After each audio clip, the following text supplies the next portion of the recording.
Investidor em Foco de hoje tem super quarta, com decisão de política monetária no Brasil e também nos Estados Unidos. Vamos falar da última queda das principais bolsas americanas e ainda do lockdown na China. Tem também mudança na recomendação com foco em renda fixa, já que estamos falando de política monetária. Vem que o episódio dessa terça-feira, dia 3 de maio, está começando. E para conversar conosco nessa terça, tem o pai do Martim, que não é o nosso professor, que é um bebezinho recém-nascido. Deem desconto se vocês ouvirem ele aqui nessa gravação. Nosso especialista em recomendação e portfólio, Caio Camargo, que é o mais novo papai da equipe. Caio, bem-vindo de volta aqui para o podcast. Você ficou fora, hein? Obrigado, eu fiquei umas semaninhas fora aí, cuidando do mais recente chegado aí no banco, o Martim. Eu ia dizer que choro de bebê e latido de cachorro tem desconto aí nessas gravações, então fico mais tranquilo. O cachorro eu consigo controlar um pouco mais, o bebê ainda não. Tem total desconto. A gente vai ter depois que apresentar o bebê Martim para o professor Martim, que é nosso convidado assíduo aqui do podcast. É isso aí, já vamos organizar. Ele está de férias, né? E quando ele voltar, a gente organiza isso aí, o encontro dos Martins. Muito bom. E Caio, você chega numa semana recheadíssima. É um super boas-vindas para você de volta, porque tem super quarta com decisão de juros do Copom aqui no Brasil e do Fed nos Estados Unidos. Vamos começar pelo Brasil, porque aqui já tem uma expectativa enorme de que essa seja a 10ª alta consecutiva da taxa básica de juros, que é a taxa Selic, e o mercado está ansiosíssimo pela decisão da próxima quarta-feira, né? É isso aí, eu achando que ia voltar com num ambiente mais tranquilo, né? Mas vendo que abril, que eu perdi basicamente grande parte dele, foi um mês bastante turbulento, acho que não tem como começar diferente, né? Maio já começa aí com uma agenda bastante recheada mesmo, como você falou. Por aqui sim, provavelmente teremos a 10ª alta, né? Já telegrafada na última reunião do Copom, né? De mais 1%. E até 45 dias atrás já passava a impressão de que seria a última desse ciclo, né? Que já é realmente a 10ª alta. A gente aguarda aí mais 1%, né? Levando a Selic para 12,75%. Tá? Mas como eu falei, há 45 dias atrás, né, de lá para cá, muita coisa mudou, né? O conflito Rússia-Ucrânia continua impactando, obviamente, tirando a parte humanitária, mas falando um pouquinho mais de economia, impactando o preço de commodities, inflação, né, no mundo, continua persistente. De lá para cá a gente também teve novos lockdowns, né, na China em relação a disseminação do vírus da Covid, que no restante do mundo já está bem mais tranquilo, assim, em termos de abertura econômica, né? E dessa forma o mercado aguarda realmente, como você falou, ansiosamente, principalmente o comunicado e a ata, né? Que deve sair nas próximas semanas aí, justamente para entender qual é o tom ou a cabeça do banqueiro central, né? O que ele está enxergando de mercado, de inflação, de atividade, né? Porque a gente fala bastante, inflação, pouco de emprego, mas querendo ou não, quando a gente aumenta juros, isso impacta também a atividade, o PIB, né? Então, é super importante realmente a gente acompanhar depois do Copom de quarta-feira, o comunicado que sairá e a ata que sai posteriormente também. Só para trazer um pouquinho do que o mercado já está enxergando, né? Já precifica ali mais altas, tá? Além dessa de quarta-feira ali, olhando a curva de juros de agora, por exemplo, que acaba sendo um bom termômetro, né? Porque é a precificação de juros ali no futuro, ela está para o final desse ano em 13,05, ou seja, pelo menos o mercado aposta em final de ano com uma Selic em 13, né? E algumas apostas ali já na casa dos 13,25. Acho que um bom indicativo do porquê desse cenário, né, foi o IPCA 15 divulgado na semana passada, né, que acabou trazendo mais combustível para essa discussão, e olha que combustível está bastante caro, né, então trazendo combustível, que inclusive foi um dos grandes vilões ali dessa alta do IPCA 15 foi a gasolina, né, trocadilhos à parte com combustível ali, que a inflação do IPCA 15, para o pessoal entender, ela ela não pega o mês fechado, né? Ela pega mais ou menos as datas ali entre o meio do mês até o meio do outro mês. Para essa conta foi feita entre 17 de março e 13 de abril, né? O IPCA vai ser divulgado só na semana que vem, então semana que vem a gente tem dados aí da inflação para abril do mês fechado, e foi a maior variação ali nos últimos 27 anos para o IPCA 15, ou seja, desde abril de 1995, que ali é o período inicial do Plano Real, né? O índice subiu bastante, dentro das expectativas, tá? Não foi uma surpresa, foi uma aceleração de 1,73% em abril, mas para um fechamento mensal é um índice bastante elástico, né? Outro dado também que a gente acaba buscando quando vai tentar entender um pouquinho como é que está a cabeça dos investidores, dos economistas, é o Focus, que saiu ontem, né, e trouxe também mais alta ali para a Selic. Lá no Focus a Selic está em 13,25, então a gente já vê um mercado entre 13 e 13,25, ou seja, pelo menos mais uma alta deve ter aí algum caminho aí, possivelmente na próxima reunião, mas vamos entender depois o tom do comunicado ali.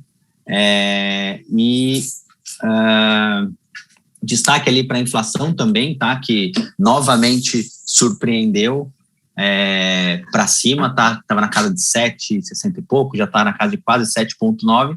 Acho que um destaque, né, para a gente não só falar da ponta negativa da coisa, é que o PIB, né, nossa atividade, apesar desse cenário inflacionário bastante forte, Selic também para cima, na cabeça dos economistas, a nossa atividade deve ser um pouquinho para cima também do que já vinha sendo precificado ali nos últimos meses. Isso possivelmente também pelo o mesmo personagem, o mesmo protagonista da inflação, que é a commodities, né? Ela também tem um impacto positivo no nosso PIB, dado que somos ali exportadores de commodity para o restante do mundo ali. Então, acho que esse é o cenário básico ali para a Selic e para a reunião do Copom desta quarta-feira, Rê. Perfeito. Nossa audiência deve achar que a gente está monotemáticos de tanto que a gente fala em inflação por aqui, né, Caio? Mas não tem como fugir desse assunto, não. Não tem como, e acho que sendo assim, não quero ser portador de más notícias, mas ela deve ficar aí por um bom tempo batendo nossa porta. Pois é, e não só aqui no Brasil, né? Porque, por exemplo, nos Estados Unidos, a inflação pressiona cada vez mais, aí gera aquela ansiedade no mercado e entender como é que o Fed vai reagir a isso, o Banco Central norte-americano. Queria saber de você, se fala que esse pode ser o pico inflacionário nos Estados Unidos depois da maior alta em 44 anos, que foi agora do mês de março. A expectativa é para essa quarta-feira, que tem decisão de política monetária lá. Como é que o Fed vai reagir também a isso, né? Exatamente, acho que esse o pessoal já vem comentando sobre a tal da estagflação, né? Que Sim. É um cenário complicado de estagnação econômica ou, eventualmente, recessão com altas taxas de inflação, ou seja, um pouco do que a gente vem vivenciando hoje. Como você bem trouxe, foi a maior alta em março dos últimos 44 anos, tá? Para o índice de preços com consumo, que é o que eles chamam de PCE lá, né? Que acumulou uma alta de 6,6%. E é até legal de explicar um pouquinho a diferença, né? O PCE para o CPI, né? Trazendo as letrinhas em inglês aqui. O PCE é esse índice de preços ao consumo. Eu ia perguntar exatamente isso. Fiz meu dever de casa aqui, porque eu também já estava há um bom tempo com essa dúvida, né? Porque o CPI, que eles chamam, seria o equivalente ao nosso IPCA, né? É o índice de preços ao consumidor.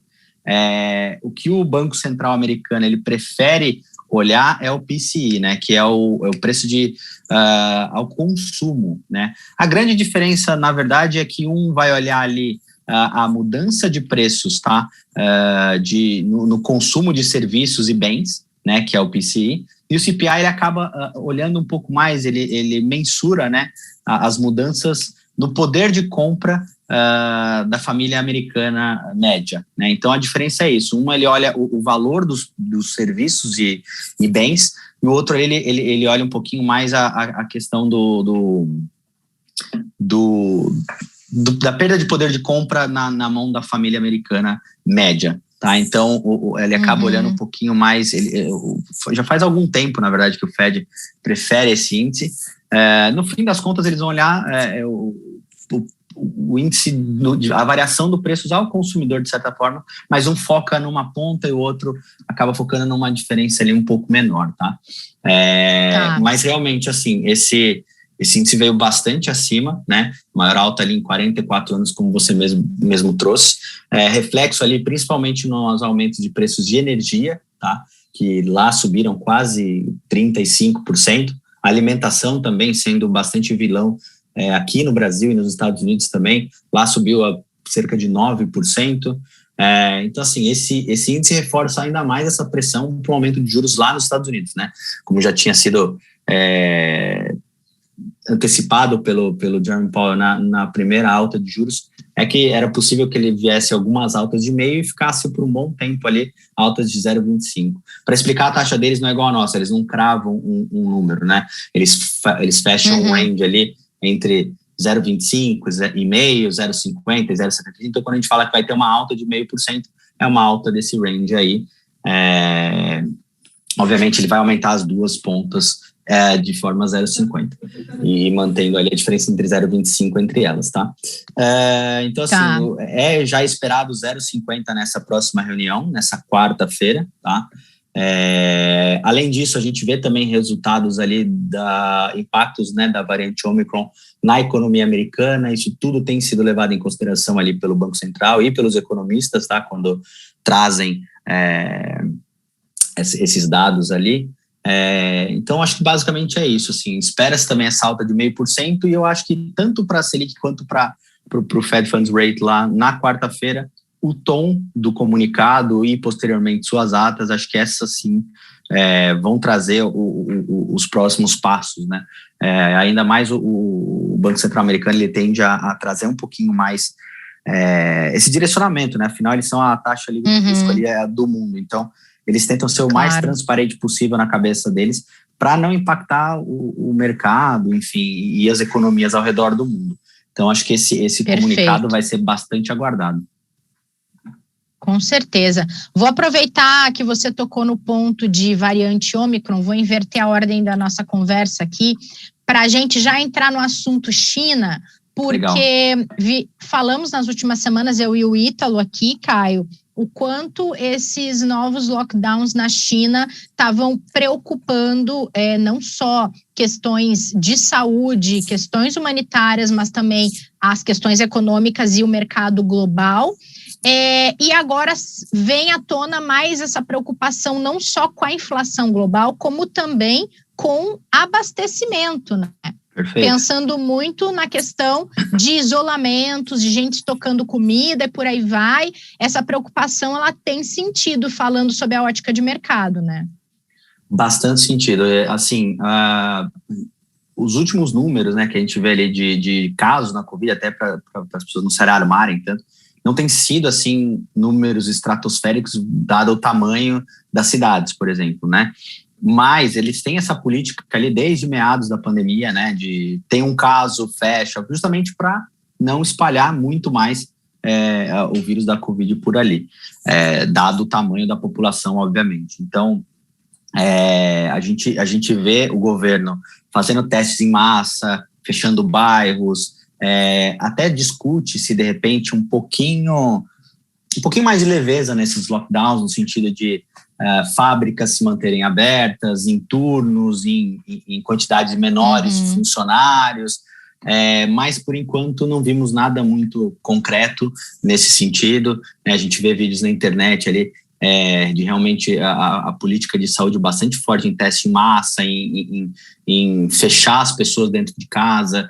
E aí, obviamente, quando vem um anúncio desse, a população corre para os abastecimentos, né? Então você vê até escassez de alimento em supermercados chineses, coisas do tipo, e afeta, sem dúvida nenhuma, porque ali a China acaba sendo o grande celeiro do mundo hoje em torno de bens materiais, né? Vamos falar, por exemplo, quando a gente fala ali semicondutores, né? Que para a indústria automobilística e de tecnologia, a China é o principal fornecedor dessa matéria-prima, né? Nem sei se em outros países do mundo a gente tem algo nessa linha e nesse preço. Até pode ter alguma coisa, mas a produção é muito pequena e acaba tendo um preço um pouco maior, né? Então, quando a gente vê a China fechando suas fábricas nesse sentido, ou diminuindo a produção de maneira bastante forte. Isso, sem dúvida nenhuma, vai ter um impacto no abastecimento e, obviamente, a gente traz o vilão de novo, inflação, né? Isso traz aumento de preços. Se você tem uma diminuição na oferta, quando você tem o mínimo que tem, acaba saindo muito caro e aí você tem que repassar para o consumidor final e aí a inflação na veia e sofremos bastante com a continuidade desse vilão que vem desde o ano passado e infelizmente deve continuar por algum tempo por aqui. A gente achava até que com a diminuição da pandemia, né, sim, isso fosse diminuir, mas aí veio o conflito na Rússia e Ucrânia e novos lockdowns na China, ou seja, o cenário não é muito azul por enquanto, não. E esse cenário está levando muita gente a fugir do risco, né, Caio? E aí, na semana passada, a gente viu 3 gigantes do mercado americano, as bolsas de Nasdaq, Dow Jones e também o S&P 500, terem fortes quedas. Foi uma mistura aí de fuga de risco, um pouco de impacto de alguns balanços de empresas de tecnologia? O que se atribui a essas quedas?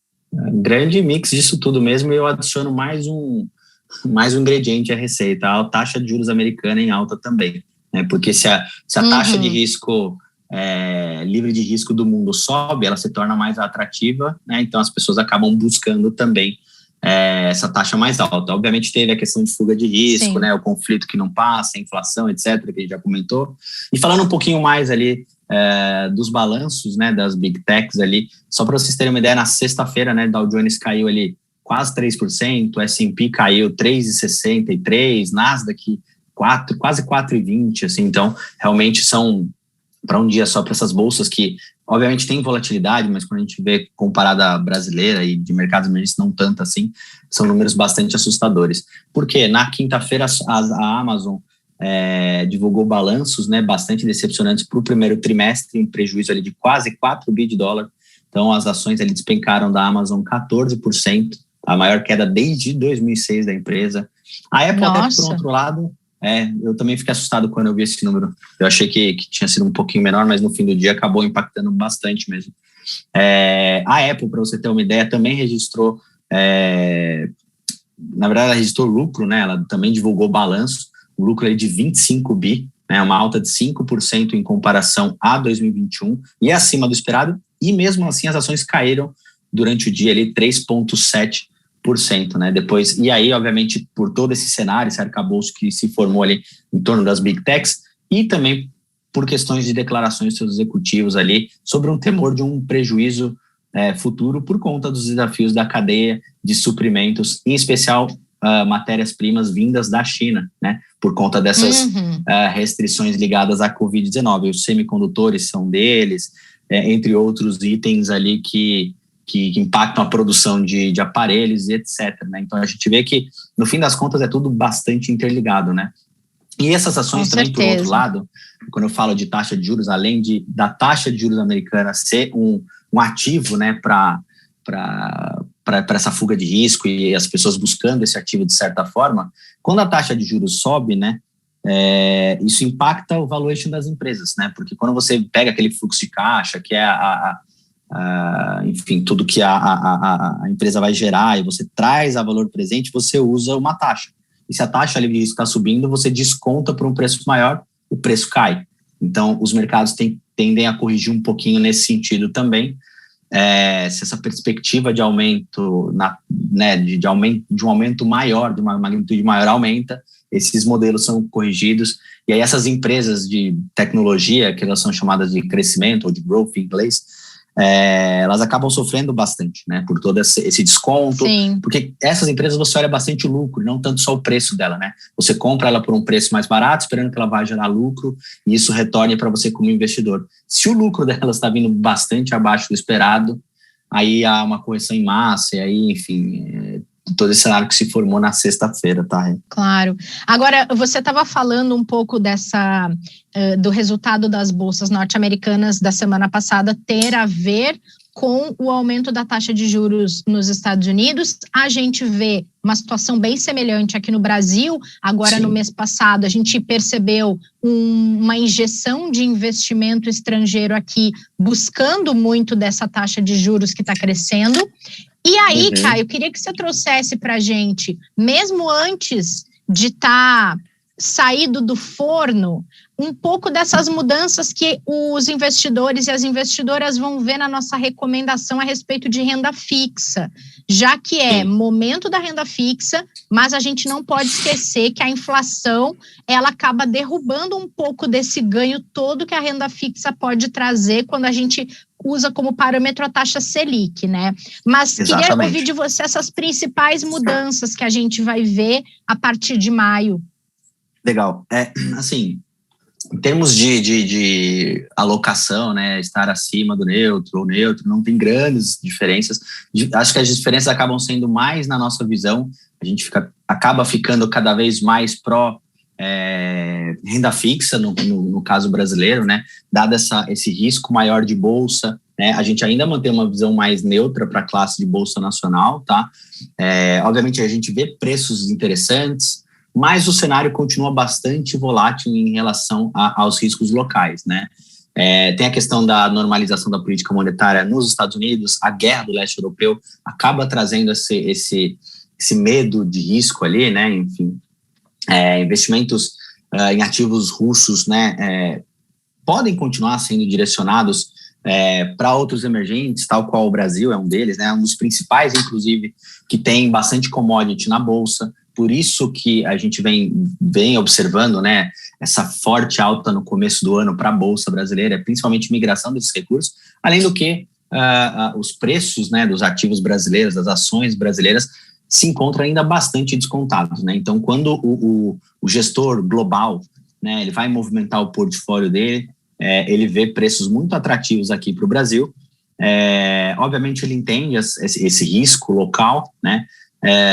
Então, parte da carteira dele topa tomar esse risco ali, porque talvez faça bastante sentido essa relação risco-retorno. Mas, dado esse cenário, né, de Selic mais alta, apesar da inflação também estar bastante forte, a gente tem prêmios ainda bastante interessantes quando a gente fala de inflação, né? Os preços ali estão na casa de 5,80, 5,70, depende do vértice, 5,70. Então, vamos falar assim, se a gente está pegando um tesouro IPCA, né, que vai pagar a inflação mais um juro real de 5, 6, 5,5, realmente são taxas bastante atrativas. Por isso que a gente continua com uma alocação um pouco acima do neutro. Quando a gente fala alocação acima do neutro, a gente tem o esqueleto aqui, digamos assim, da recomendação, né, que tem bolsa, inflação, pós-fixado, pré-fixado, internacional e etc.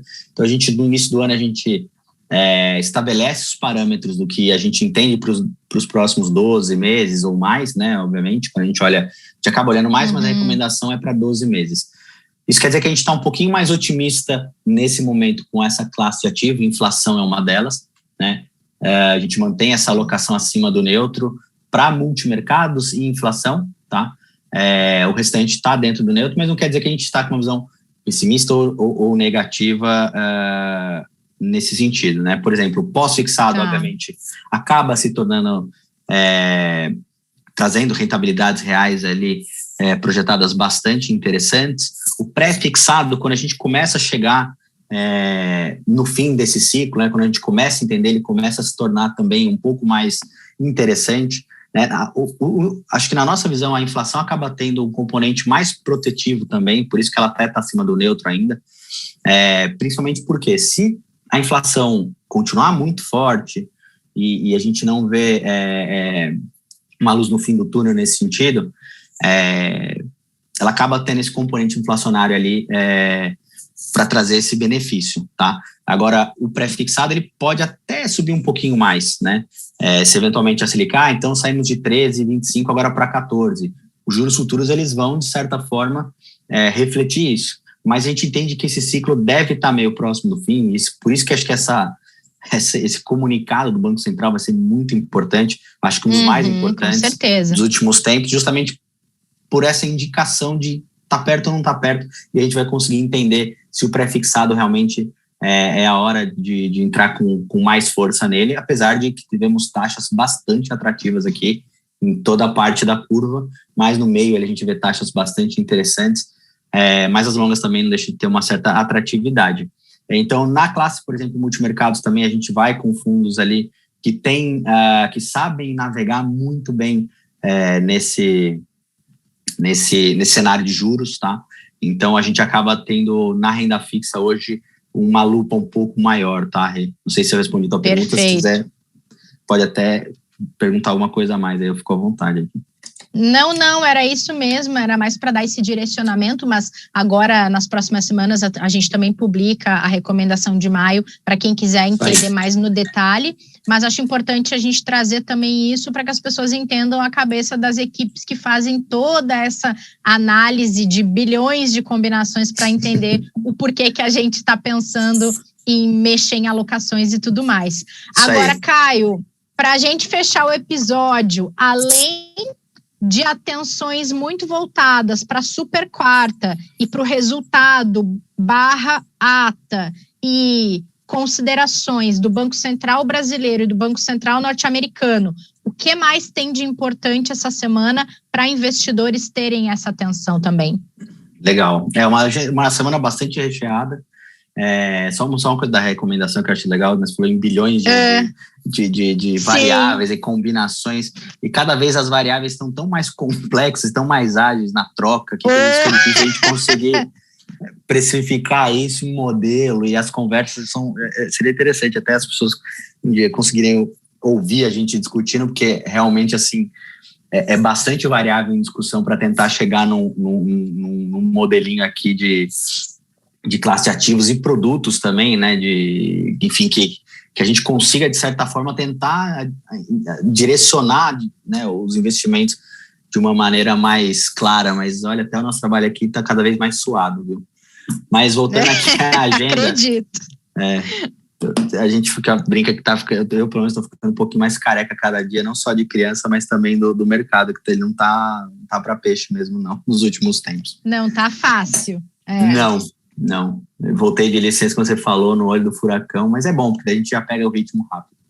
Mas voltando aqui à agenda, a gente teve ontem, acho que na segunda-feira, né, a divulgação do IBCBR, um pouco abaixo da expectativa. O IBCBR é legal da gente comentar, porque ele é tido no mercado ali como ele sai antes do que o PIB, né? Então, o IBCBR de fevereiro já foi divulgado um pouco abaixo do esperado, mas nada que impacte muito. Mas justamente ele dá essa indicação do que pode ser que venha o PIB, então já pode de repente esperar um PIB dentro ali ou um pouco abaixo do esperado, enfim, como a gente estava vendo o Focus, né, revisando para cima essa tendência, mas sempre tem um delay, né, a gente está falando de fevereiro ainda, então realmente tem esse delay, então a gente deve começar a ver mais para frente uma atividade talvez mais forte ali, que impacte justamente esse preço de commodities que aconteceu ali em março, fim de fevereiro que começou o conflito, né, então acho que os próximos devem vir já um pouco mais para cima. Mas, assim, de dados, a gente teve balança comercial também de abril na segunda-feira, hoje produção industrial de março, na quarta-feira, super quarta, como já gastamos aqui o podcast inteiro falando, teremos na sexta-feira IGPDI de abril. Na próxima semana, acho que já é legal de trazer, temos aí o IPCA, que esse fechamento vai ser importante para o mercado também, junto com os comunicados. Acho que outros pontos de atenção que não estão em agenda, né, que a gente deve manter, obviamente, é o conflito, novos lockdowns na China, como é que está isso, né? E temos ali, a Câmara pode aprovar um projeto de lei, o 2564, né, que estabelece um piso salarial ali nacional para enfermeiros e outros profissionais da saúde. Se você analisar assim, você fala, não tem muito a ver, né, um projeto de lei assim, mas ele pode ter um impacto fiscal considerável para os governos regionais, tá? De cerca ali de 16 bi por ano a mais, né, porque obviamente tem bastante gasto público com saúde, então mais um possível impacto que vai ser votado ali ao longo da semana, então é importante a gente acompanhar isso também, tá? Mas de agenda, uma agenda bastante carregada realmente, mas acho que seriam os principais dados aí para a semana. Perfeito, Caio, ótimo ter você de volta, a gente volta a se falar na semana que vem e boa semana para você. Eu que agradeço o convite, fico muito feliz de ter retornado aqui ao trabalho e ao podcast com vocês aí. Sempre que precisarem, fico à disposição de tentar trazer um pouquinho mais de forma palpável, né, essa loucura que anda nos mercados ultimamente aí. Com certeza. Contamos contigo e com o Ítalo para isso aqui. Sem dúvida nenhuma. Muito bom. E quero agradecer também a todo mundo que acompanhou esse episódio dessa terça-feira, falando um pouco de cenário de mercado. A gente volta na quinta para falar de planejamento financeiro e esperamos vocês lá. Até mais. Até a próxima. Fechou, Obrigado, gente.